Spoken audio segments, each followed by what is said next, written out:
এটা হচ্ছে আমাদের বাগপুরের ঈদগাহ। এখানে সবসময় ঈদের নামাজ পড়া হয়, তবে এখন যতটা সুন্দর এতটা সুন্দর আগে ছিল না।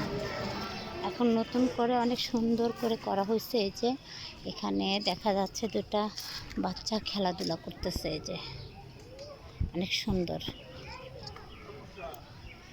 পানির একটা লেক করছে, দেখতে অনেক সুন্দর লাগতেছে। এই যে পানির একটা লেক। আর এখানে ঈদগাহ, আগে ঈদ হইলে এখানে সুন্দর ছোট্ট একটা মেলা হতো, যেখানে আমরা ছোটোবেলায় এসে লিপস্টিক, নেল পালিশ, তারপর বেলুন, বাঁশি এগুলো কিনে নিতাম।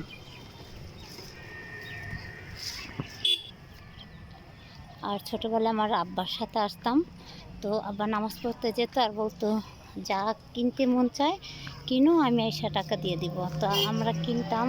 তারপর ছোটোবেলা তো যে খুরমা, বাদাম, বাহার এইগুলি বেশি থাকতো। আর যখন সব কিছু কেনা হয়ে যেত, চুড়ি কিনতাম, তখন এগুলি কিনে তারপর আব্বা আসতো, তারপর আবার আমরা রান্না কিনে যেতাম। তো ছোটোবেলার দিনগুলি আসলে অনেক সুন্দর ছিল, অনেক ভালো ছিল ওই দিনগুলি। আর এখন পাওয়ার কিছু নাই, যে আমাদের বাচ্চারা ওইগুলি এখন মিস করে, ওরা ওইগুলি দেখেও নাই, যে আমরা কত সুন্দর একটা সময় পার করছি। এখানে অনেক সুন্দর ঘাস, অনেক সুন্দর লাগতেছে পরিবেশ, সত্যি অনেক সুন্দর। আমার দেখতে অনেক ভালো লাগতেছে। এখানে অনেক ছেলেরা ওখানে আড্ডা করে, সব ছেলেগুলি আমি ভিডিও দেখছি, সব তাকায় দিছে। যাই হোক, সবাইকে বাই বাই, ভালো থাকবেন। আর এটা হচ্ছে আমাদের আমরা সবসময় বড় রাস্তা বলি, মেন রোড। আর এই গলি দিয়ে আমাদের বাড়ি যেতে হয়। সাথে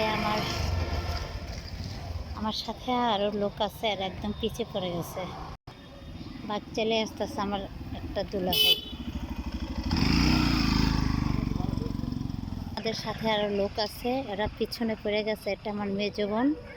আর এই যে সাথে আমার ভাগ্নি, দুটা ভাগ্নি জামাই, তারপরে তার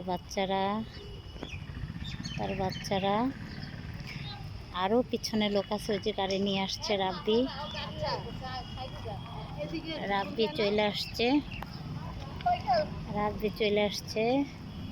তো রাব্বিকে একটু ঝুম করে দেখাই।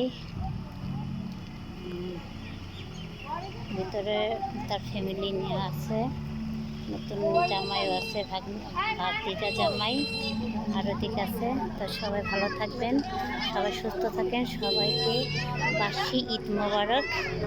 সবাই ভালো থাকবেন, আল্লাহ হাফেজ।